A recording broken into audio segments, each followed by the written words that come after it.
Olá, sejam todos muito bem-vindos ao Pode e Ser. Eu sou Carla Albuquerque e tenho a honra, o prazer de ter aqui hoje comigo o deputado Rafa Zimbaldi. E eu digo a honra porque eu descobri nesse homem uma pessoa altamente engajada nas causas que envolvem os crimes digitais e as nossas crianças e adolescentes. Ele nos ganhou, eu digo assim, ele ganhou muito meu respeito. O que ele tem feito, e eu posso dizer que tem feito sim, porque eu tenho estado ao lado dele, independente de qualquer ideologia política, de tudo, mas tem lutado bravamente para que a gente consiga combater esses crimes, trazer educação, para que a gente consiga interromper, né, todo esse círculo que hoje ele é um círculo vicioso e transformar isso tudo num círculo virtuoso. Ele é de Campinas, uma cidade tão importante aqui para o nosso estado. Foi vereador lá em Campinas durante alguns mandatos, não foi isso? 4 mandatos, Rafa. Gente, olha, sem mencionar toda a história do pai dele. Convidei ele hoje aqui para ele me contar essa história dele, porque o Rafa é uma pessoa que é engajada na política. E hoje a gente vive essa polarização, a gente já não consegue mais se entender, e a política ela é muito importante para a gente, para o nosso país, para a sociedade, porque sem a política a gente não consegue avançar em muitas coisas, né, dentro do nosso legislativo. Então, seja muito bem-vindo, Rafa Zimbaldi. Eu queria que você contasse um pouco. Começa contando um pouco a história do seu pai, porque eu sei que seu pai te influenciou muito, não foi isso? Carla, primeiro dizer, né, do prazer de estar aqui com você, você que tanto me inspirou para nós estarmos aqui nesse processo aí de combate a essa questão dos crimes digitais contra as crianças e adolescentes. E pois é, né, meu pai foi minha fonte de inspiração. Eu sou nascido em Campinas, nasci num bairro periférico de Campinas, nasci lá na região do Ouro Verde. O bairro não tinha asfalto, não tinha esgoto, não tinha saneamento básico, não tinha iluminação, não tinha asfalto. E desde então, meu pai começou no processo político em 1977 como presidente da Associação de Moradores de Bairro. Eu nasci em 1981. Então, meu pai começou antes, né? E eu, então, nasci no processo político. Meu pai foi administrador regional, que administra, né? Aqui em São Paulo é conhecido como subprefeitura. Meu pai foi um subprefeito, né? Um administrador regional lá da região do Ouro Verde, que é a região que eu nasci. Aí foi vereador, foi deputado federal.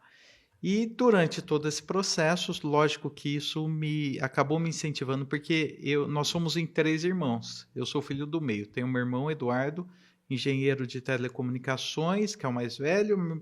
Eu sou do meio. E a minha irmã mais nova, tenente da Força Aérea, oficial da Força Aérea. E então, eu fui o único filho que acompanhei todo esse processo. E fiz parte da juventude partidária. Então, eu me interessei com o processo político, até em 2004 que eu fui candidato a vereador. Então, coordenei campanha do meu pai e depois eu fui candidato a vereador em 2004, me elegi com 22 anos, um dos vereadores mais jovens da história. Eu fui o segundo mais votado na época, com 11.239 votos. Nossa, bastante, hein, Rafa? Tive 4 mandatos de vereador, então durante o processo de vereança, cacei 2 prefeitos por corrupção. Ó, parabéns. Já gostamos mais ainda agora do Rafa. 2 prefeitos por corrupção, né? O ex-prefeito Hélio e o ex-prefeito Demétrio, que foram apontados pelo Ministério Público num desvio de 700 milhões de reais do nosso Departamento de Água e Esgoto, que é a Sanasa. Eu tive naquele momento um momento triste para a cidade, mas para mim um momento importante, porque foi um momento que me deu um conhecimento político, porque o vereador ele tem a função, né, de criar leis e fiscalizar o executivo. E naquele momento, quando assumi a presidência da comissão de cassação, fazendo todas as investigações, eu tive a oportunidade de cumprir o meu papel, a minha obrigação como vereador, né? E aí nós fizemos a cassação do prefeito, aí o ex-vice-prefeito assumiu, também estava envolvido em todo o esquema, nós fizemos também a cassação dele. E aí depois eu fui presidente da Câmara Municipal em 2015. Eu fui o presidente que mais economizou na história. Olha. Né? Então, assim, para você ter uma ideia, quando assumi, nós tínhamos 1.700 cargos em comissão, que é o verdadeiro cabidão de emprego, né? Dos 1.700, eu cortei 1.572 cargos. Cortou tudo isso? Tudo isso. Dos 1.700, 1.572. Que sensacional, Rafa. Foi a maior corte, economia, né, da história de uma Campinas. Poda. Então, nós tínhamos 120 milhões de reais de orçamento. Eu cortei 60 milhões de reais. Isso ficou para a história. Ficou para a história, você economizou dinheiro público, ou seja, né, você demonstrou a sua responsabilidade, né, com aquilo que lhe foi dado. Sim. Porque hoje, infelizmente, Rafa, a gente não vê pessoas como você, né? A gente vê pessoas fazendo coisas muito erradas, vira e mexe, tem mais um escândalo. E é isso que faz as pessoas se desinteressarem pela política, pelos políticos. Hoje a gente sente, né, um afastamento das pessoas, uma tristeza, uma desesperança. E isso é muito ruim, porque nós precisamos dos nossos políticos, não é? Porque são eles que, de fato, vão estar ali checando. Olha o que o Rafa falou aqui, né? Como o dinheiro está sendo gasto, se está sendo gasto em benefício da sociedade, se essa determinada lei, de fato, é importante, se isso vai trazer os benefícios que aquela determinada população, a sociedade espera. E nós temos muitas esferas, né? Porque nós temos ali a nossa Câmara de Vereadores, a nossa Assembleia, né, de Deputados estaduais, vamos ter lá ali o nosso Congresso Nacional, com deputados federais e senadores, ou seja, são muitas esferas. E sabe o que eu sinto hoje? Né? A população não entende o que os nossos políticos fazem. Tem muita desinformação também. Cara, mas sabe o que eu digo? Eu sempre falo isso. Muitas pessoas chegam em mim e falam assim: ah, Rafa, eu tô cansado, eu não gosto de política, tô cansado. E infelizmente, que assim, vou jogar um pouquinho para você, né, como jornalista, né, a imprensa, infelizmente, ela entrega aquilo que é muitas vezes ruim. Verdade. Né? Mas nós todos fazemos política. Né? Então, assim, eu faço a política partidária, a política eleitoral e a política dentro da Assembleia Legislativa. Você faz a política de segurança pública como jornalista, você faz a política, né, de levar a informação, os professores fazem a política educacional, o policial faz a política de segurança pública, então todos nós fazemos política. Né? Então, nós temos um papel fundamental. E aí, no dia 7 de setembro, eu estava fazendo uma caminhada lá em Campinas, que é a minha cidade.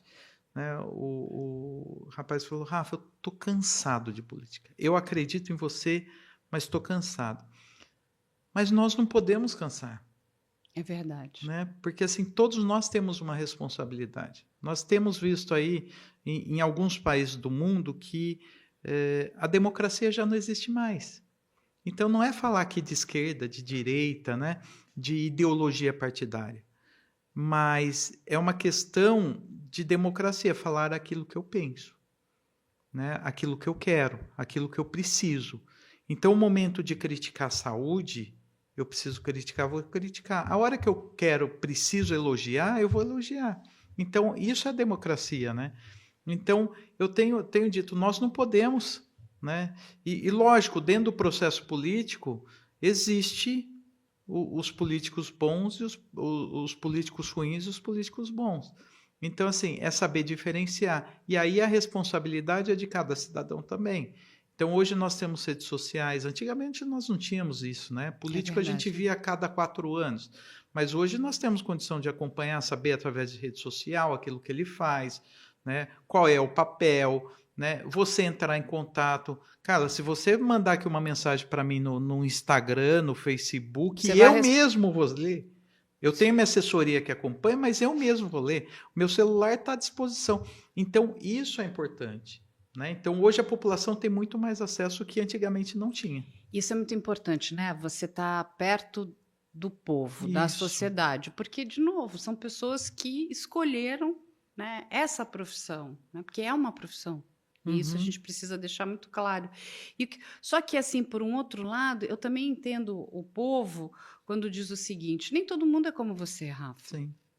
A grande maioria não é como você, são pessoas inacessíveis, são pessoas que vão ali, né, manipular talvez uma determinada situação para ganhar aquele engajamento, para conseguir, depois abandonam, né, aquelas pessoas. Por isso que as pessoas acabam se ressentindo muito. Sim. E é lógico que a gente sabe que os partidos também são importantes, mas eu digo, eu já tenho 56 anos, então posso falar, eu hoje sou muito ligada a pessoas.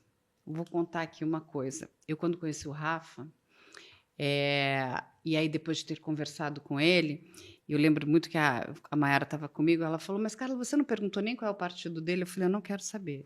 Eu gosto de pessoas. Uhum.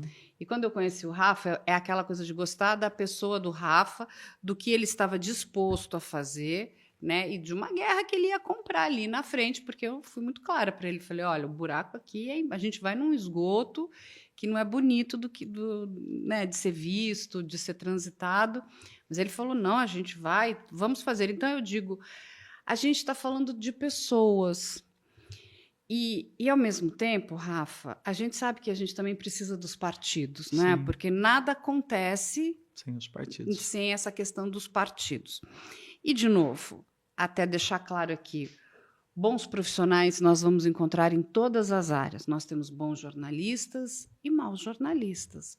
Bons policiais, maus policiais, bons professores, maus professores, bons políticos e maus políticos. Isso é do ser humano. Mas você, que hoje já está, né, já passou pela área como vereador ali na cidade de Campinas, agora está aqui em outra área, que é a de, né, o nosso deputado estadual aqui em São Paulo. A gente não sabe quais são os planos do Rafa, se ele vai continuar como deputado estadual, se ele vai a federal, algum outro cargo. Eu sinto que, né, a sua energia, né, ela é para a área da política, é isso que o Rafa gosta e quer continuar fazendo, ou algum cargo no executivo. Mas como, no seu ponto de vista, eu acho que isso é uma dúvida das pessoas, a gente vai trazer de volta, inclusive, o respeito até dos próprios partidos. Porque, independentes, eu posso ter um pensamento mais de esquerda, ou mais de direita, ou mais de centro, mas a questão é que hoje está tudo. Eu não preciso odiar o outro lado. Porque, de novo, nós não somos uma única coisa, Rafa. Eu consigo ver na direita boas ideias, na esquerda boas ideias. A questão é como a gente usa a boa ideia de um com o outro, boas ideias no centro ali também. Mas hoje é uma briga, é uma guerra. As pessoas se distanciaram e isso, no meu ponto de vista, beneficia quem faz a má política. Sim, as coisas erradas. Exatamente. Como que você pensa? Cara, primeiro assim, eu sempre tenho dito que a nossa reforma política, ela tem sido muito remendada, né? De uma forma muito remendada. Lógico que nós estamos caminhando aí para um momento importante e interessante pela diminuição dos partidos. Mas nós tínhamos aí até 4 anos atrás, nós tínhamos 38 partidos. Eu te pergunto, existe 38 filosofias partidárias diferentes? Não existe. Né? Então, uma loucura nós isso, temos, né? Totalmente. Então, assim, nós temos hoje... Eu estou num partido, estou no Cidadania, né? E que hoje eu não estou muito bem ambientado no partido, eu estou de saída no partido, mas, assim, o partido hoje, ele é uma ferramenta democrática para que o candidato possa ser candidato. Né? Então, se nós tivéssemos um estatuto, né, totalmente direcionado, falando, nós temos aqui posições. Né? Então, você vai assumir posições. O problema é que os partidos hoje, cara, eles pegam candidato a laço. Literalmente a laço. E principalmente mulheres. Entendi. E agora nós estamos indo para um outro cenário que está entrando os pretos e pardos, né? Por conta da questão do fundo partidário. Então De tudo cotas, de né? cotas. Então é tudo a laço. Entendi. Então, assim, para eu ter uma chapa completa, eu preciso de 30% de mulher. Tá. Então, a cada 10 candidatos, 3 obrigatoriamente tem que ser mulher. Então, se eu não tenho mulher, eu não tenho homem. Então, se a mulher não existe, eu não posso lançar a chapa completa de homem. Então, tem que ser sempre 30% de mulheres. Então, você vive um ambiente onde os partidos não estão preocupados em vender a sua filosofia, falar assim, ó, você tem que defender esse cenário. Então, hoje os partidos eles pegam os candidatos a laço. Então, nós vivemos esse cenário e nós precisamos mudar isso. Sim. Né? Nós precisamos mudar isso. Então, essa realidade que nós vivemos hoje, ideológica, né, que hoje os partidos eles defendem muitas vezes os seus interesses próprios, porque assim, qual que é o maior interesse de um partido hoje? É ter o número de deputados federais, não é nem estadual e nem vereador. Hoje, vereador, prefeito e deputado estadual não serve para nada para o partido. O que vale é deputado federal. Então, conforme o maior número de deputados federais, eu tenho tempo de televisão e tenho recurso do fundo partidário. Entendi. Então você tem um recurso financeiro, que é tão importante. Né? Que aí você move toda a estrutura.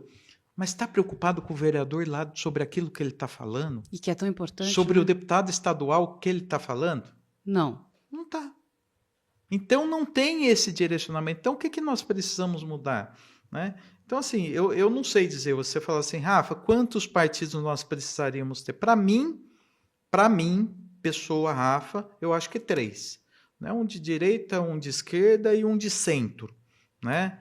Defendendo aí, se precisar esticar. Um pouco como seria a política americana, para as pessoas entenderem. Os democratas, os republicanos. Isso, e de repente mais alguma coisa, né? Ali. Alguns liberais. Eu acho que é isso. Então, agora, não adianta a gente ficar, né, defendendo todas as filosofias que não está nem preocupado aquilo que o Rafa fala na Assembleia Legislativa ou que o vereador fala. Ele está preocupado, e não está preocupado nem com a votação do deputado federal dele. Né? Não está nem preocupado com isso, a não ser que seja um partido extremo.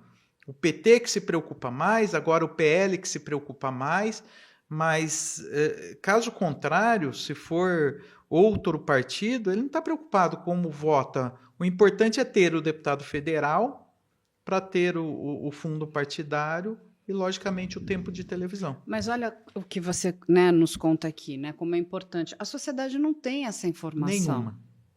E isso precisava ser demonstrado, né? Inclusive, muito se fala, né, na reforma política também, enfim, até na quantidade, se você vai poder ter reeleição para a área do executivo, aumentar o tempo, né, de permanência no cargo. Enfim, muitas coisas precisam ser mudadas. Mas, de novo, o que eu mais sinto é um empobrecimento, né, de informação para a nossa sociedade, de verdade, Rafa. Né? Então, você vai conversar, muita gente não sabe o que um vereador faz. Não. Aí o outro também não sabe o que o deputado faz. Aí não sabe o que o deputado federal faz, não sabe o que o senador faz, não sabe nem o que um presidente faz. E quando a gente, né, discute muito, né, as pessoas muito preocupadas, o próximo presidente, eu sempre digo, a minha maior preocupação é o próximo congresso, né, porque dependendo do que vem ali, a gente tem uma embolação de leis.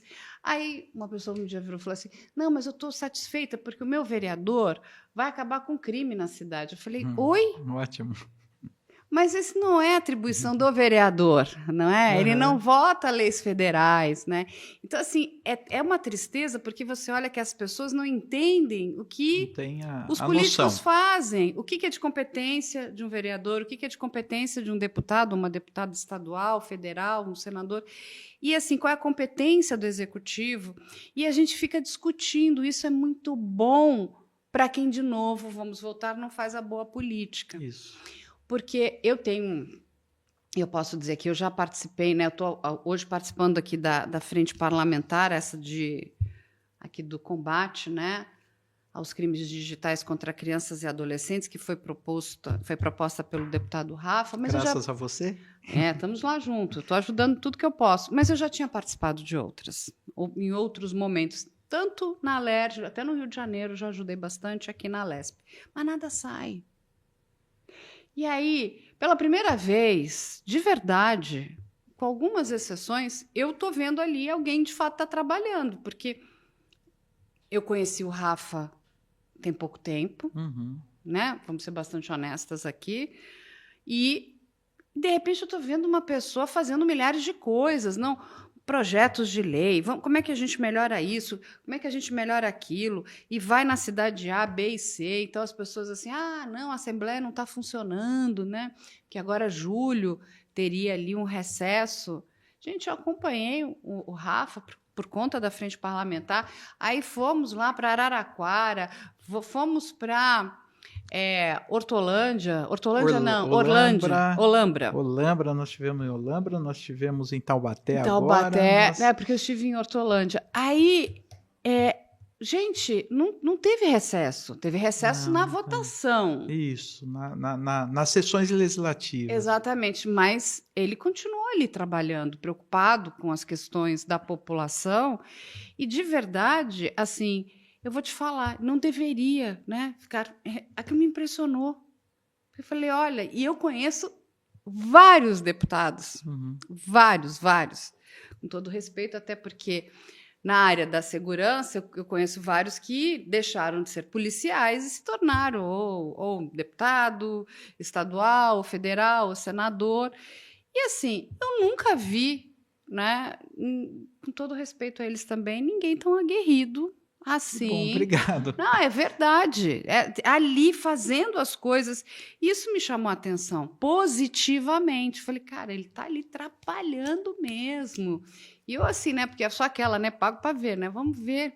Não, e está ali, e preocupado, como é que a gente estava falando da frente parlamentar, mas aí vinha uma pessoa para contar um problema ali da sua cidade, que está mais ali ligado à Câmara dos Vereadores, mas ele falou, não, como é que a gente consegue ajudar, como é que a gente melhora? E isso é muito importante, mas isso é muito pouco visto, Rafa. Eu sei, cara, mas assim, eu sou muito assim, né? Eu sou meio ligado no 220. Né? Aliás, né, te agradecer e cumprimentar, porque assim, nós chegamos nessa questão aqui da frente parlamentar, porque eu me tornei um fã seu, eu nem te conhecia, né? Nós nos conhecemos agora, mas eu também nem te conhecia virtualmente. Então não tem nem por que puxar o saco dele, né? Mas a minha esposa te assistiu. Isso me marcou muito. Eu já contei isso para você, Sim. porque a minha esposa, eu tenho uma filha de 7 anos. Uma menininha. E minha paixão né? E lógico que a gente sempre se preocupa, sempre, graças a Deus, eu nunca tive problema com ela, né? Com o telefone, ela não é viciada. Mas, lógico, ela, como qualquer outra criança, ela quer acesso à tecnologia. Né? Então, assim, papai, deixa eu usar o seu iPad, papai, deixa eu pegar o seu celular, deixa eu assistir os streamings todos. E não tem nem noção que é televisão, né? Televisão mudar de canal. Né? Aquilo que nós... Sim, porque ela vem... Ela vem... Tá numa outra geração. É isso. É a geração do dedo, assim, ó. E aí, eu tenho sobrinhos, eu tenho conhecidos, eu tenho filhos de amigos que... os amiguinhos da escola, que o acesso deles à tecnologia é diferente da minha filha. E lógico que, né, as crianças, um empolga o outro. E aí a minha esposa mandou um vídeo teu, eu não lembro, eu sempre esqueço, né? Foi o Maurício Meirelles, não foi? Maurício Meirelles. Ele é maravilhoso, grande amigo, Maurício. E assim, eu ao mesmo tempo que fiquei encantado, eu fiquei preocupado, aterrorizado, porque foi um negócio que eu, sinceramente, cara, eu não sabia o que era Discord. Eu não tinha ideia. Eu por um acaso eu já sabia o que era Roblox, porque o Roblox era uma ferramenta usada dentro da escola, que o pessoal, as crianças já conheciam, a minha filha já conhecia. Faz programação de Isso. joguinho. Então, e aí foi quando eu pedi para falar com você, e foi algo tão. Porque assim, eu jamais imaginaria, pelo número de pessoas que você tem na tua rede social, eu jamais imaginei que você responderia. Que eu pedi para você entrar em contato. E aí você, né, teve o contato comigo. E assim, a minha esposa, ela me intimou. Mas me intimou de uma forma assim: você é político, Rafa, você é deputado, você é o representante, você precisa fazer alguma coisa. Exatamente. Né? Então, e aí nasceu a Frente Parlamentar. E eu digo que a nossa missão é essa. Então, assim, se você pegar todo o meu trabalho, então, assim, você fala assim, Rafa, você trabalha pela saúde? Trabalho muito pela saúde. Trabalho muito pelas entidades assistenciais, a PAI, né, as crianças autistas, os deficientes, né, a segurança pública. Então, assim, nós temos os nossos direcionamentos, mas isso foi algo que me encantou. E até hoje eu sou presidente da Frente Parlamentar de Combate e Enfrentamento às Drogas, também dentro da Assembleia Legislativa, que é um trabalho que eu tenho junto à FEBRACT, que foi algo tão parecido quanto aqui, Tão importante, tão né? importante quanto. Então, assim, eu acho que é importante nós estarmos presentes na vida da população. Conseguimos resolver tudo? Longe disso. Não tenho nem condições disso. Mas é o pouquinho, né? É o beija-flor que vai derrubar a gotinha lá no fogo na floresta e que nós vamos se juntar todo mundo, a gente apaga. Mas a gente precisa ser honestos, né, ali com a nossa sociedade, porque eu estou nesse universo, né, de investigação digital já há muitos anos. Nessa questão que envolve aí Discord, Telegram, das plataformas e dos crimes, né, esses crimes que são bizarros ali contra crianças e adolescentes, desde 2023. Já vamos fazer aqui agora 3 anos, veja só. E sabe o que mais me chamou a atenção? Porque muitas mulheres que são, né, as nossas parlamentares, também sofrem ameaças desse universo. Sim, muitas. Não são só crianças e adolescentes, até deixar isso muito claro aqui para as pessoas que nos assistem.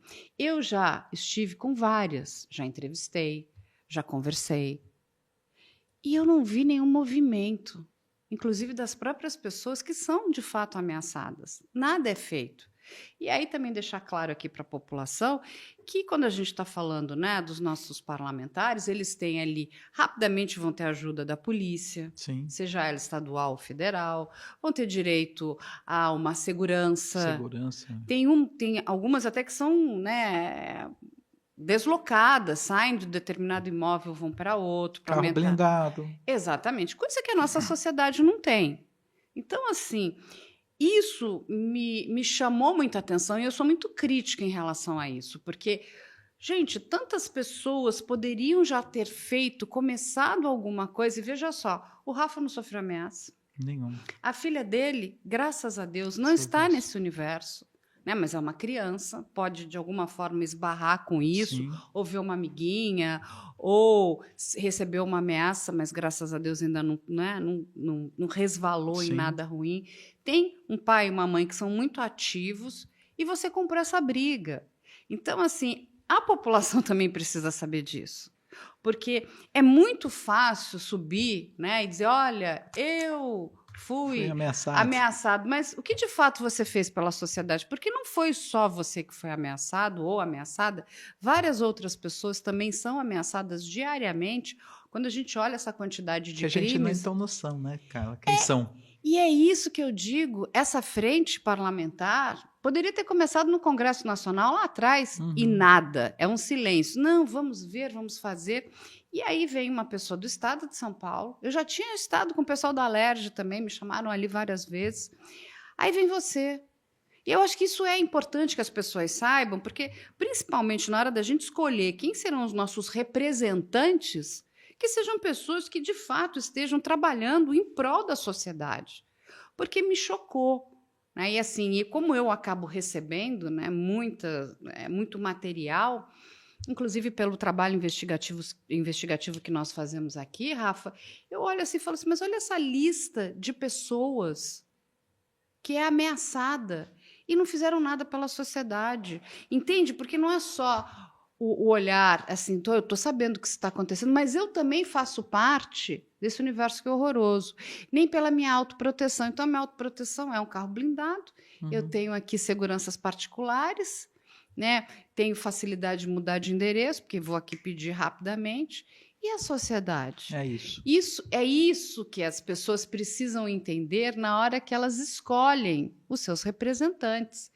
E vamos de novo aqui, vou ser bem honesta. Eu conheci o Rafa tem pouco tempo e eu digo que o que ele fez muito mais pelas nossas crianças, e não é só de São Paulo, não, porque quando ele compra a briga da frente parlamentar, esses crimes estão interconectados, isso acaba beneficiando o resto do país. Sim. Entende? Muito antes de efeito Felca, já estava lá o Rafa fazendo um trabalho que eu entendo que é super importante. E é sobre isso, né, Rafa? Eu acho que é importante agora você falar um pouquinho o quanto que o teu trabalho como político pode ajudar a melhorar tudo isso aqui. Porque, de novo, gente, não é só sobre leis. Até porque quando a gente está falando de algumas leis, são leis federais, Sim. não são nem leis estaduais. Eu até outro dia conversava muito com o Rafa sobre a questão, agora aprovaram a PL 2628, com várias leis que a gente já tinha, mas as leis efetivamente elas não são aplicadas, não existe fiscalização, não existe responsabilização e não existe regulamentação.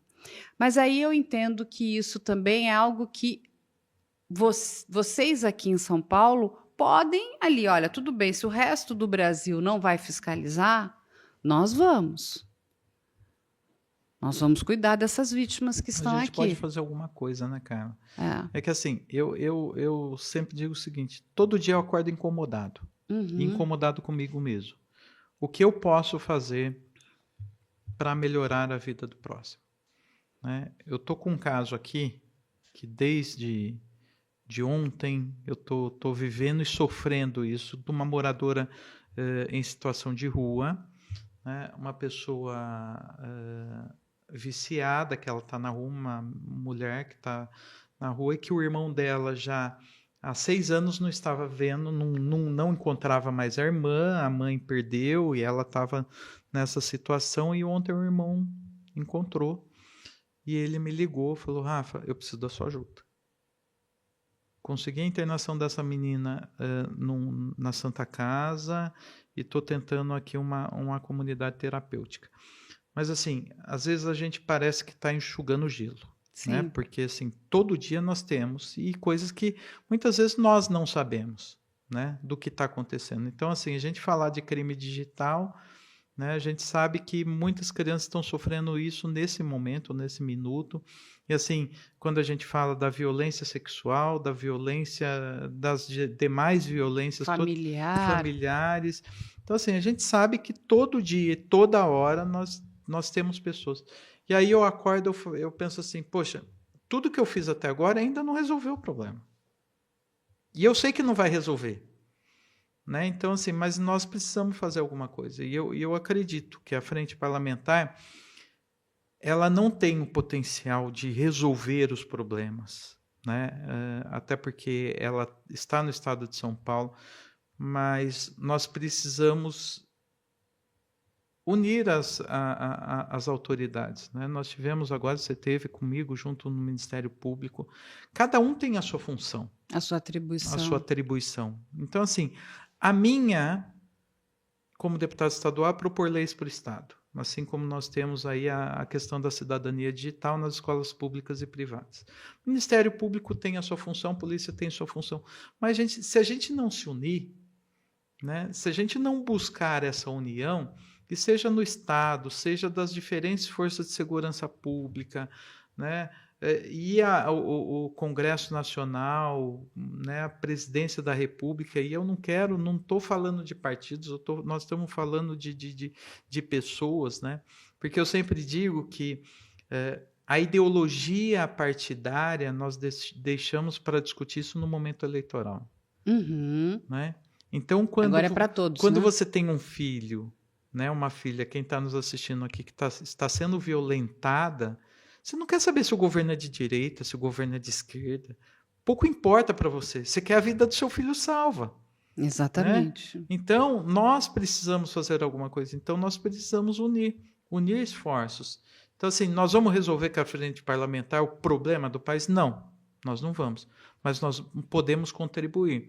E se nós fizermos a conscientização, um pouquinho de cada um, seja dos familiares, seja dos profissionais de educação, os profissionais de saúde, o Conselho Tutelar e as autoridades todas, Ministério Público, Polícia Civil, Polícia Militar, Guarda Municipal, Secretaria de Segurança Pública, Secretaria de Saúde, eu acho que essa é a união importante que a gente precisa fazer.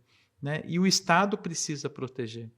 Sim. Né? Porque a gente precisa ter essa união de esforços, senão cada um fica puxando para um lado, né? Fica pensando politicamente, porque isso é um grande problema, cara, que isso me machuca muito, porque assim, às vezes, e eu me coloco nesse rol também, mas às vezes o político ele pensa muito mais no resultado político do que no resultado prático. É verdade. Né? Só que aqui a gente está falando de crianças. Né? Eu estou falando da minha filha, da sua filha, da filha daqueles que estão nos assistindo. E mais do que isso, a gente está falando do futuro da nossa sociedade, porque eu gosto sempre de lembrar que, independente se você tem filhos, não tem filhos, se seus filhos já são adultos, essas crianças que foram, né, que estão sendo dessensibilizadas, estão sendo expostas à violência extrema, serão os adultos de amanhã. Verdade. E como é que nós vamos viver nessa sociedade? Imagina, se nós já enxergamos hoje como algo que não está bom, todo mundo se apavora. Nossa, a gente abre o jornal e é só notícia ruim, né? Porque, gente, é uma questão, é o que nós estamos tendo, né? Nós não estamos aqui na Dinamarca, na Noruega, a gente está no Brasil. Imagina daqui a alguns anos, com essas pessoas que foram moldadas, né, pela perversidade, pelo sadismo, pela maldade, essas pessoas vão ocupar lugares de poder. Sejam esses lugares na política, na iniciativa privada, serão professores, serão médicos. Políticos. Políticos estarão cuidando de quem? De nós na nossa velhice. Imagina um cuidador de idoso. É muito terrível isso. Então, assim, é de verdade, isso não é da ideologia A ou B. Isso é uma questão da nossa sociedade, de que sociedade a gente espera lá na frente. Uhum. Por isso que eu digo que, assim, todos precisamos nos unir, né? Então, assim, e de fato sermos vigilantes, né? O que eu posso, porque toda pessoa pode contribuir um pouquinho, cada um dentro do seu espaço. Eu sempre digo, as pessoas me perguntam qual é a minha contribuição. Seja um replicador de boas informações, repasse o que você sabe, o que você aprendeu, um telefone que pode ajudar a salvar uma vida. Quando eu olho, né, a própria delegada Lisandréia lá no NOAD, e eu digo que essa mulher passa a noite sem dormir, eu já fiquei algumas junto com ela, a gente lá monitorando crianças que estariam cometendo atrocidades contra as próprias vidas, né?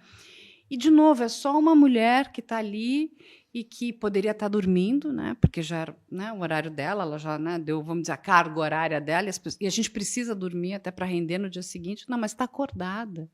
E no dia seguinte você olha para o rosto dela, é o rosto do desespero de quem não dormiu, de quem passou a noite em claro, tentando ali salvar vidas jovens. Então, assim, é muito desesperador quando a gente olha tudo isso. E mais ainda, a gente precisa muito, né, de vocês, seja na esfera que for, mas principalmente para que as nossas leis sejam cumpridas. Porque nós temos boas leis. Quando a gente olha lá, o Estatuto da Criança e do Adolescente é uma das leis mais bem feitas em termos de crianças e adolescentes. A questão é, Rafa, elas estão sendo cumpridas? Não. Cara, assim, eu acho que eu sempre digo isso, nós precisamos sensibilizar todo mundo, né? Então, assim, nós temos essa questão das legislações, que muitas legislações são bem feitas e precisam ser cumpridas. mas nós temos também a estrutura familiar, que a gente precisa resgatar isso de verdade. Carla, eu tô com 44 anos. Um jovem. Carla, você já ouviu falar em Counter-Strike? Sim, Eu vivia jogando Counter-Strike a noite toda. adorava Counter-Strike. Aí você tem o GTA. Então, o que que acontece? Quando a minha mãe descobriu que eu estava jogando esse tipo de jogo, a minha mãe, você não tem, a minha mãe sempre foi muito firme, graças a Deus. Você não tem noção quanto essa mulher ficou brava comigo.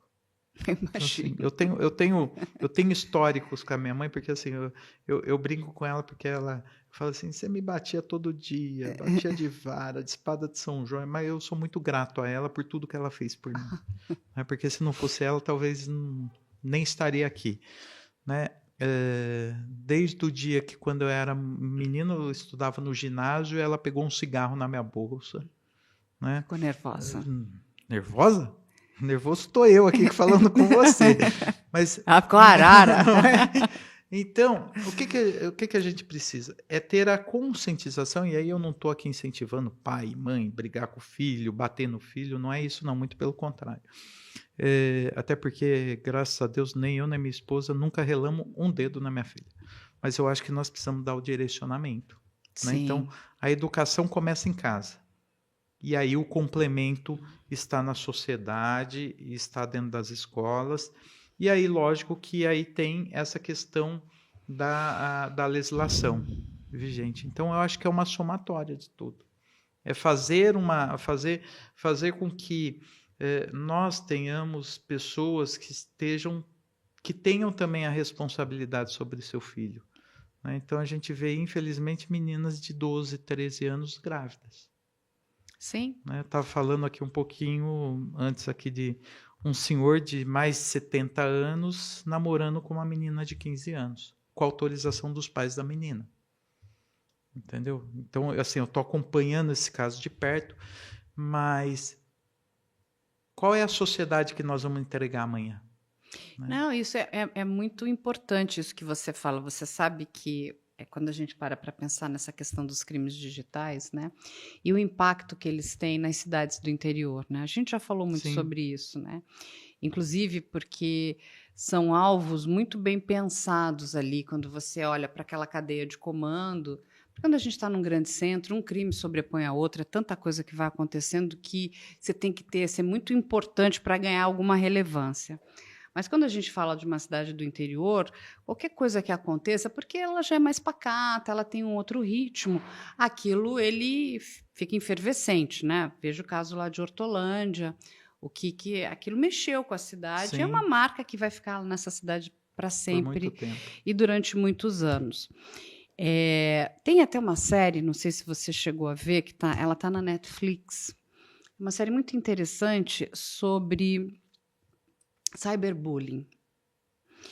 E uma cidade pequenininha, no interior dos Estados Unidos, aonde até as pessoas começam... Só tem uma escola, e aí os adolescentes, que já são jovens hoje, né, jovens adultos, contam, não, só tem acho que 2 sinais, tipo 2 semáforos, e o resto, assim, não tem nada na cidade para fazer, é uma cidade onde todo mundo se conhece.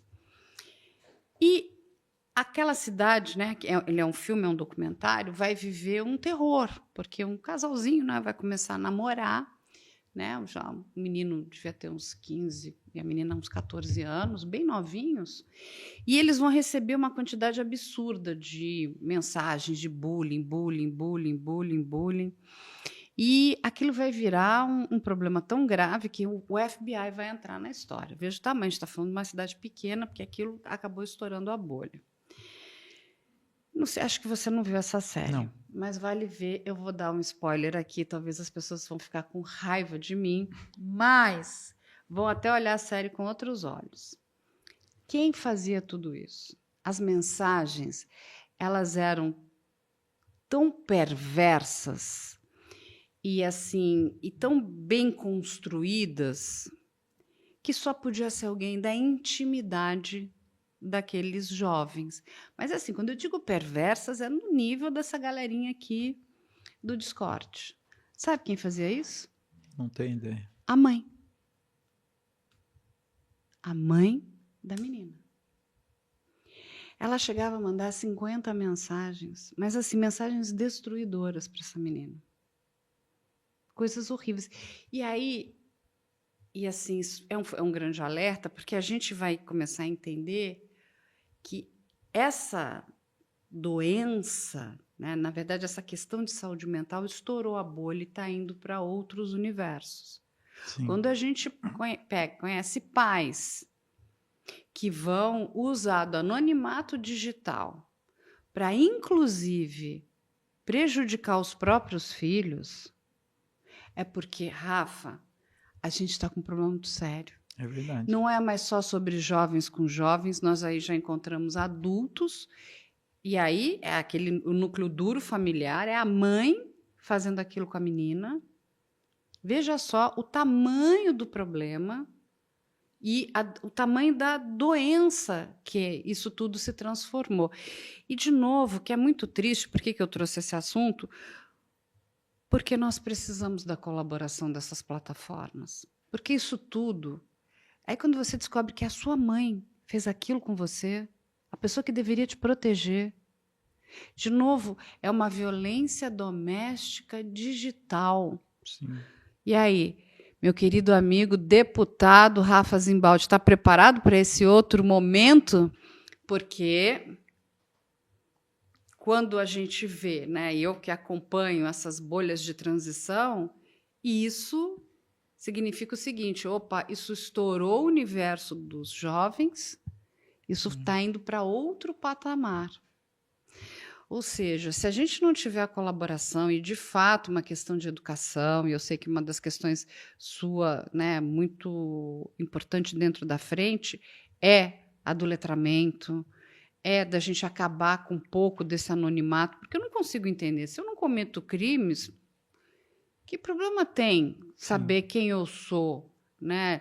Eu até posso, não gosto do meu nome, tá ótimo, eu vou usar um outro nome qualquer, mas eu não tenho problema, eu não vou cometer crimes, não tenho problema que as pessoas saibam que aquele nome é ligado à minha pessoa. Tô dando risada aqui porque você mesmo me chamou a minha atenção, que eu não conhecia o Discord. Aí o tonto aqui foi abaixar o Discord e coloquei lá Rafa Zimbaldi, né? Né?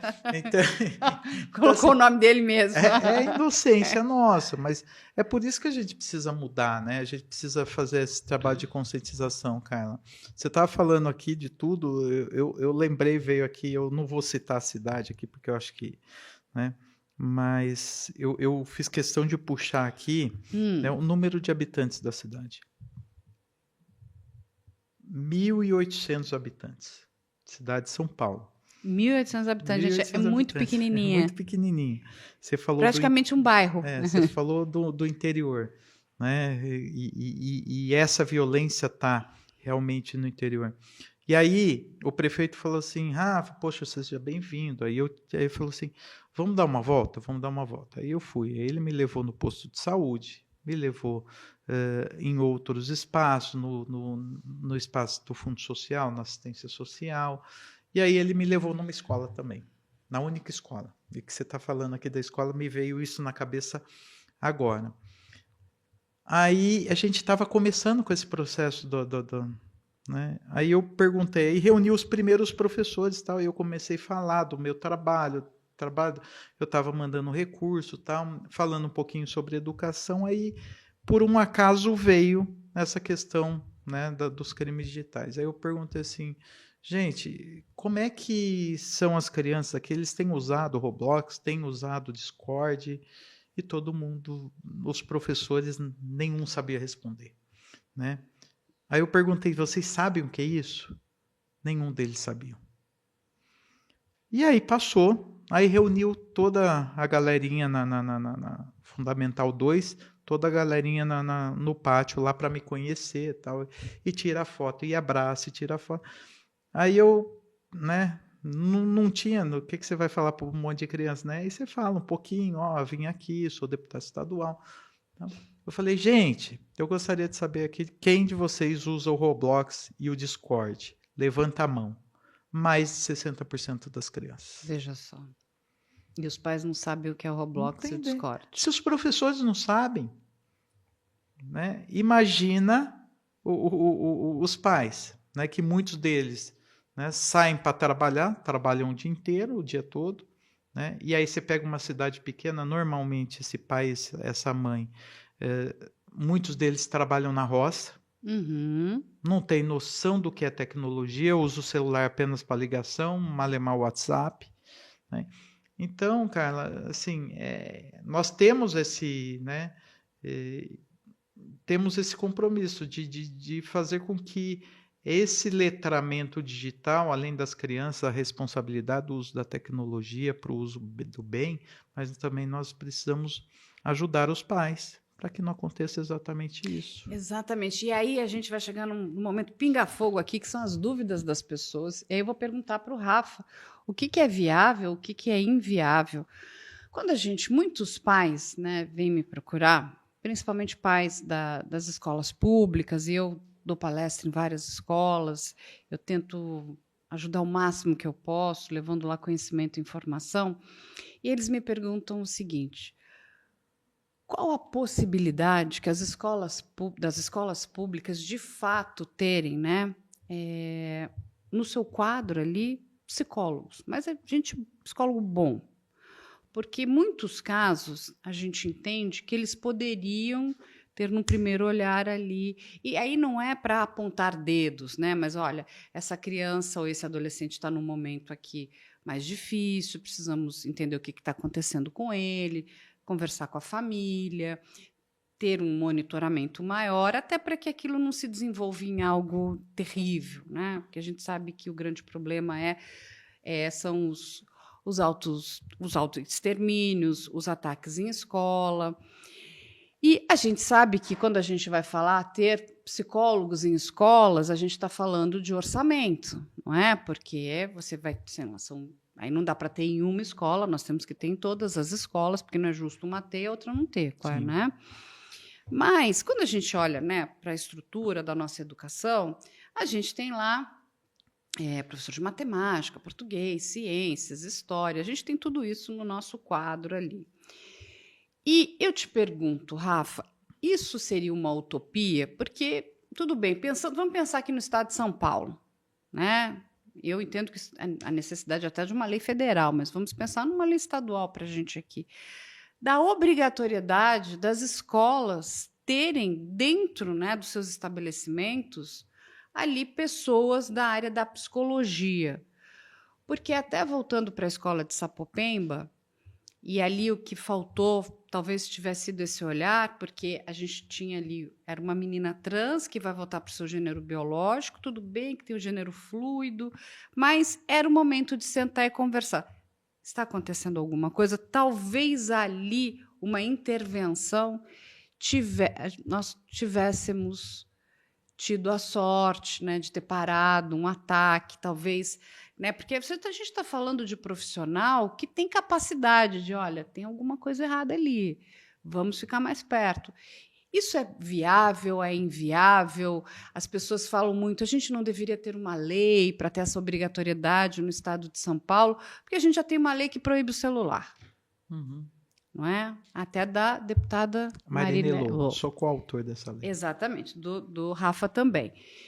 Então, isso é inviável? Não, de maneira alguma. Porque a gente gasta dinheiro com tanta bobagem. Então, Carla, isso me incomoda muito, né?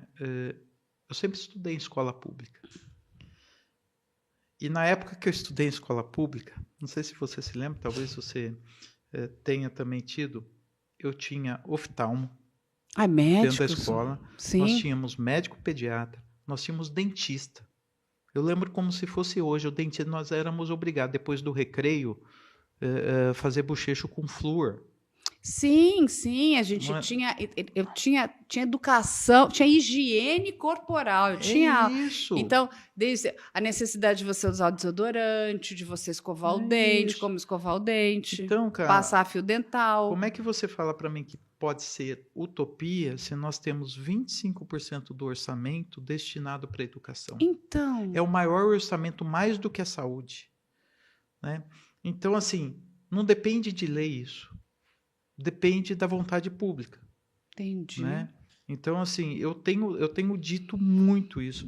Nós precisávamos voltar à educação que nós tínhamos no passado, né? Então, você pega cidades, eu posso dizer pelo meu município aqui, Uhum. Carla, né? Então, assim, eu assumo total responsabilidade do que eu estou falando aqui, com comprovações, inclusive. Nós temos um orçamento em Campinas, por exemplo, de 11 bilhões de reais. Nós temos só para educação 1 bilhão e 300 milhões de reais. Sabe o que o prefeito chega no final do ano e faz? No apagar das luzes, sai contratando gibi, kit escolar, kit não sei das quantas, kit livrinho, kit... Tem dinheiro. O que nós precisamos é ter essa consciência de que a educação precisa ser prioridade, né? Então, nós estamos formando cidadãos que não estão preparados para o futuro, né? Então, a educação ela é super importante, essencial, né? A alfabetização. A gente chega numa escola, cara, de ensino fundamental 2, criança no 9º ano não sabe ler e escrever. Sim, é verdade, deputado. Então, assim, isso é revoltante. Né? Como é que você fala? Eu volto a dizer, quando eu estudei em escola pública, a minha escola, o Vicente Hall, onde eu estudei, da 1ª à 8ª série, era melhor do que as escolas particulares de Campinas. Sim. As escolas públicas, elas eram de excelência. E por que nós estamos perdendo tudo isso? Com o dinheiro que nós temos, né? Cadê a cadeira de dentista que nós tínhamos? Cadê a salinha do médico atender? Né? E aí, quando eu falo médico, por que não um psicólogo? Né? Um psiquiatra? Sim. Né? Oftalmologista, coisa tão simples. Não, as escolas, lembra, tinha uma campanha de piolho. Isso. As pessoas olhavam para ver, né, se tinha surto. Não, é verdade, minha mãe gente. falava que eu era pioiento, eu tinha tanto piolho, não podia, passava 2 quilômetros uma criança lá, eu já pegava piolho. Mas, exatamente, então, mas a gente tinha tantas coisas e a gente foi perdendo muitas coisas. E assim, eu também não consigo entender. Mas eu digo, quando isso não está sendo feito pelo nosso Poder Executivo, essa é a dúvida das pessoas. E se nós tivéssemos vamos dizer, a nossa Assembleia falando o seguinte, não tem escolha, você vai colocar isso... Você não consegue fazer isso. Não porque consegue? Você não pode direcionar. Mas assim... Mas a gente não pode obrigar a ter dentro das escolas? Não, a obrigatoriedade não. Entendi. Olha, né? Tá vendo, gente, como é importante a obrigatoriedade perguntar? Porque você não pode direcionar o orçamento. Entendi. Né? Eu não posso obrigar o Poder Executivo a dar essa caneca para todos os alunos. Eu não posso obrigar a ter um jornalista. Então, assim, o que nós precisamos é isso que aliás, nós vamos ter uma reunião agora, nos próximos dias, com a Secretaria de Educação. Nós precisamos trabalhar em conjunto, cara. Sim. Então, assim, e essa é a principal missão, porque o Estado de São Paulo é a locomotiva do país. Sim, né? Tudo que nós fizermos aqui vai refletir... E todo mundo copia. Né? Do Amazonas ao Rio Grande do Sul, nós vamos conseguir fazer com que isso... E você copiar boas práticas, isso é ótimo. É isso. Porque quando a gente está falando, né, são tantas coisas importantes até para a diminuição desses crimes. Eu estava até conversando com o pessoal da área de segurança pública também, da importância, né, do banco de perfilamento criminal, que deveria ser nacional, mas como a gente, enfim, ninguém se mexe, eu não consigo entender. Isso é algo que só nos Estados Unidos existe desde 1970. A gente começou agora com um núcleo pequenininho dentro do DHPP Central de São Paulo, muito pela iniciativa de uma delegada, que é a doutora Ivalda, ali, que comprou a briga. E o que esse núcleo já fez para ajudar na diminuição de crimes, os crimes mais complexos, né? Casos muito antigos que não tinham solução, o núcleo ajudando, né, os policiais a encontrarem, né, saídas, e o que não tinha sido, né, não tinha tido um olhar ali, talvez mais aprofundado na área da criminologia. E aí, de novo, eu digo, a gente precisa de tantas coisas E a gente não vê essas coisas acontecendo, e o que a gente vê é gasto do nosso dinheiro, né? Porque eu não teria problema nenhum, imagina, acho que toda escola, acho que você conversar com qualquer paulista, acho que qualquer brasileiro, né? Falar da necessidade de nós termos dentro do nosso quadro funcional nas escolas, sejam elas escolas estaduais ou particulares, bons psicólogos, né, para ajudar, né, a olhar essa criança, a olhar esse adolescente, como é que... Porque, de novo, as ideias que vêm, deputado, são as mais bizarras. Vamos ensinar Krav Maga para os professores. Falei, mas, gente, ele Não é não isso. quer. Vamos armar os professores, vamos colocar detector de Não é metal isso. nas escolas. Eu falei, imagina, o menino chegou com a canequinha de metal, Não é isso. levou a tesourinha dele de...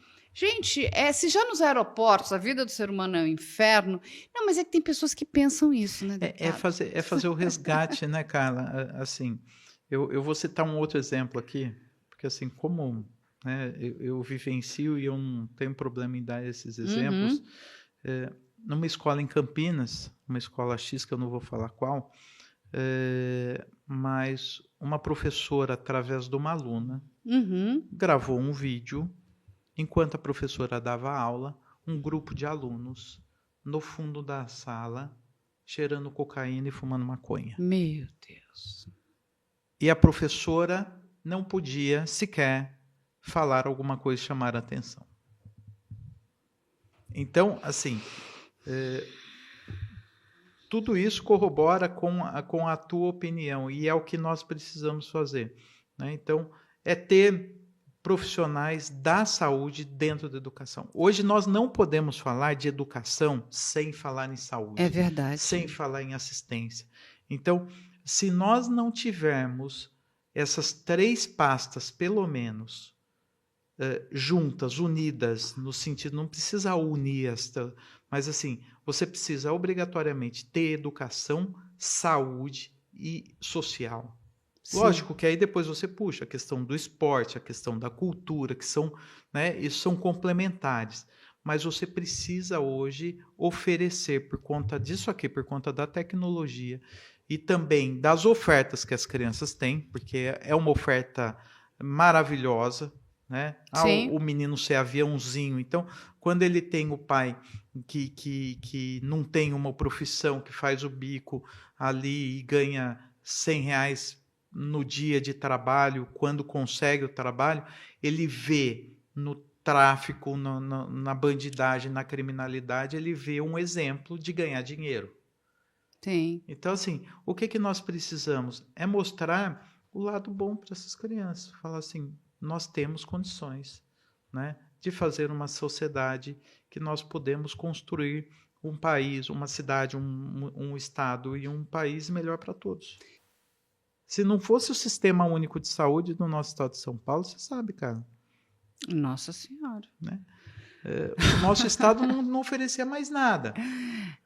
Não, e a gente olha, né? É muito triste, porque você conversa, né, com várias pessoas. Hoje em dia você precisa contratar tudo, né? Você tem que ter plano de saúde, você tem que ter previdência privada, você contrata segurança particular. Gente, o que de fato o Estado está provendo? Isso quem tem condição de pagar tudo isso, porque quem não tem, fala, eu estou aqui, né, na sorte. Estou esperando. Estou esperando, porque são filas para isso, fila para aquilo. Conseguir uma consulta são 6 meses. Exame, imagina um tratamento de saúde. Não, se for oncologia, é um parto. Né? Então, assim, é triste. Mas... E é uma realidade. E aí a gente está falando sobre isso aqui do digital, que aí a gente está falando de saúde mental. É isso. Que não é... Você vai no SUS, pega um remedinho para tomar, e uma semana ele fala, olha, descansa 3 dias, pronto. depois você volta no quarto, você melhorou. Tá não, a gente está falando de coisas que são 6 meses, 1 ano, 2 anos. A gente tem essa estrutura? Assim, de novo, não. Orçamento acho que a gente tem dinheiro, porque o que pagamos impostos aqui, né, que são suíços, suecos, dinamarqueses, mas o que a gente recebe de volta é muito pouco. É isso. A gente recebe quase nada. E vai piorar, viu, Carla? Eu sei disso. vai A gente tenta piorar. levar um pouquinho de esperança. Mas, de novo, como que melhora? Melhora quando você é ativo. Por isso que eu digo, não adianta a gente querer se distanciar da política, né?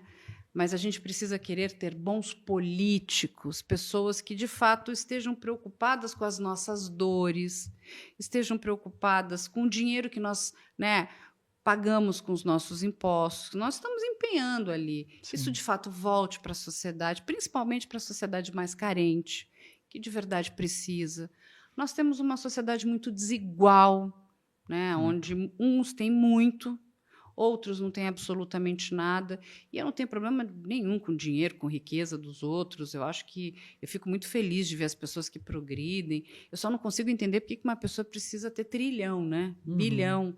Gente, eu fico imaginando eu pegar essa numa distribuição farta ali para ajudar pessoas. Mas isso é a cabeça de cada um. Mas eu desejo que a pessoa continue com a evolução financeira dela. A questão toda é o que nós estamos fazendo para melhorarmos como sociedade, para protegermos as nossas crianças. E nós precisamos dos nossos políticos, mas nós precisamos de bons políticos. Então, mas para isso, a população tem que estar ali junto. Não adianta só reclamar. Ah, eu não gosto, eu não sei, eu não quero, eu detesto. E você não faz absolutamente nada, o mínimo, né? Que é, pelo menos, checar o que está sendo feito, não é? Eu acho. Como é que as votações estão... Para onde está indo o nosso dinheiro? Quem está cuidando do nosso, né, suado dinheirinho? Porque é difícil de ganhar, né? Carla, mas é fácil de gastar, né? Mas é o que eu falo, né? Por exemplo. Então, assim, o que nós precisamos é cada um fazer o teu papel. Eu sempre digo, eu tenho um projeto social lá em Campinas que, graças a Deus, é o maior projeto social de Campinas. Chama Jovens do Futuro, na área de qualificação profissional. Nós já formamos mais de 50 mil pessoas no curso de qualificação profissional, dando oportunidade às pessoas. Nunca recebemos um centavo de dinheiro público. Isso tudo é feito com voluntários, empresários e aí uma estrutura pessoal minha que a gente... E aí eu falo, se cada um de nós fizermos um pouquinho, por menor que seja, nós vamos estar contribuindo com uma sociedade melhor. Então, essa é a política, a verdadeira política. Não é a política partidária, não é me filiar num partido e ser candidato. Se eu não gosto, nós temos todo o direito de não gostar, né? Do processo político eleitoral e do processo político legislativo, executivo, mas nós precisamos fazer a política social principalmente, que é isso que você falou, é fazer um pouquinho para ajudar, né? Devolver um pouquinho aquilo que nós tivemos do Estado. Eu sempre falo, eu sempre comparo um aluno de escola pública, né? Por que ele não pode devolver um pouquinho? E é devolver um pouquinho em serviço. Por que um aluno de medicina da USP, da Unicamp, não pode fazer um plantão num hospital público? Sim. Né? Por que o Rafa, que sempre estudou em escola pública, não pode devolver, né, de forma social o trabalho que nós já fazemos? Então, assim, nós precisamos, né, cumprir esse papel para entregar uma sociedade amanhã. Sim. E aí nós estamos falando aqui dos nossos filhos, dos nossos netos, né? Se não for dos filhos, dos netos, nós estamos falando de sobrinhos, nós estamos falando de alguém que vai viver isso. E da boa educação, porque é isso que eu acho que falta hoje, né? Até para a gente encerrar aqui, são esses bons valores, porque aquilo tudo que nós recebemos, quando a gente devolve um pouco, né? Eu acho que é isso que o Rafa vem fazendo, e vem fazendo, né, de forma bastante importante, é devolver um pouco, né? De novo, e às vezes você não tem dinheiro, mas você pode doar seu tempo voluntariamente. Eu acho que isso é uma outra coisa que falta no nosso país. Aliás, deixar aqui já fazer a propaganda. Faz a propaganda. Né? @Projeto Jovens do Futuro. Todos os nossos professores são voluntariados. Que legal. E aí eu te pergunto, são ricos? São ricos de saúde, graças a Deus. Amém. Todos eles se dedicam. E aí você pensa o seguinte, poxa, ele poderia, por ser, né, um projeto idealizado por... Antes eu não era político, né, porque eu fundei o projeto antes de ser vereador, mas pelo fato de ser deputado, muitos deles poderiam estar falando assim, não, eu quero dinheiro, quero receber alguma coisa. Não. E tem professores lá de 20 anos comigo, que nunca recebeu 1 centavo. Olha só, você sabe que a minha filha também, até para encerrar, ela fez isso no Canadá, é um projeto dela, que lá tem muitas casas de idosos, né? São os asilos, né? E eles ficam muito sozinhos, né? Às vezes não recebem visitas. E ela viu ali, falou, mas ali tem pessoas que foram geniais, tem engenheiro, tem a outra pessoa foi empresário, tem médico. E o projeto dela, e foi implantado na cidade onde ela estava, não foi só dela de um grupo, aonde eles dão aula para as crianças do ensino médio. Então, se você é um engenheiro, ele vai ajudar a melhorar a matemática, o médico vai dar aula de ciências e biologia. E isso foi tão interessante porque esses jovens trazem vida para os mais velhos que estavam ali precisando de convívio social e os mais velhos precisando de ajuda no reforço escolar. Até veja, se a gente parar para pensar aqui, porque nós somos inteligentes, quantas ideias? Isso aí foi de um grupo de jovens ali no Canadá e é um projeto que já se deslanchou. Então e é tudo de trabalho voluntário. Então aqui aquelas pessoas têm tempo e elas precisam do quê? De atenção, né? Porque esse contato traz vida para eles e assim você se torna de novo, não, isso é importante, estou ajudando alguém, né, no seu desenvolvimento. E aquelas crianças precisando, porque são crianças também mais carentes e que não tinham dinheiro para pagar professores particulares. Então, veja só, quando a gente quer unir boas ideias, boas práticas, nem sempre, gente, é coisa ruim. Tem muitas ideias aqui, tô olhando aqui, estou sempre pensando um monte de coisa que a gente pode fazer, né, deputado? É verdade. E agora, quando as pessoas quiserem aqui do Estado de São Paulo falar com o deputado, elas podem ir lá mandar mensagem. @Rafa Zimbaldi. @Rafa Zimbaldi. Vamos olhar aí, gente, não a violência nas redes. Temos aí a frente parlamentar. Eu sei que temos aí também a frente parlamentar contra as drogas, não é isso? No combate às drogas. E mais do que isso, o deputado está em vários outros projetos, né, em várias outras frentes, pelo estado aqui de São Paulo. A gente espera que ele continue muitos anos conosco aqui em São Paulo, que ele não desista, né, porque ele, de fato, nasceu para isso, gente. E olha que, vou falar uma coisa aqui, eu dificilmente vou apoiar qualquer político, mas o deputado Rafa ganhou aqui o meu respeito. Obrigado, Carla. E assim, fico muito orgulhosa, porque de verdade está correndo atrás para que essas crianças tenham um futuro melhor e nós lá na frente estejamos com adultos conscientes, responsáveis. Com certeza. E não com pessoas perversas, não é, deputado? Né, para encerrar, quero dizer para você assim, que o meu respeito e o meu carinho é muito grande por você. Obrigada. Eu posso dizer para você que eu ganhei um dos grandes presentes na minha vida, foi ter te conhecido.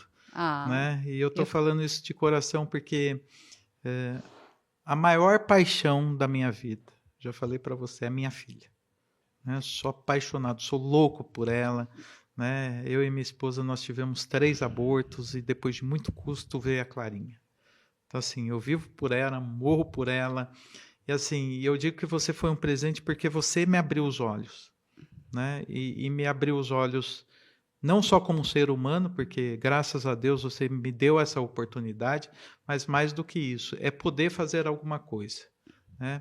Para salvar os filhos de muita gente. Então, eu quero usar esse presente que Deus me deu, que foi você, para poder ajudar as pessoas. Então, eu te agradecer o carinho, viu? Olha, uma honra, um beijo no coração da Clarinha. E só passar um número, já são mais de 600 vítimas que já foram salvas. Amém.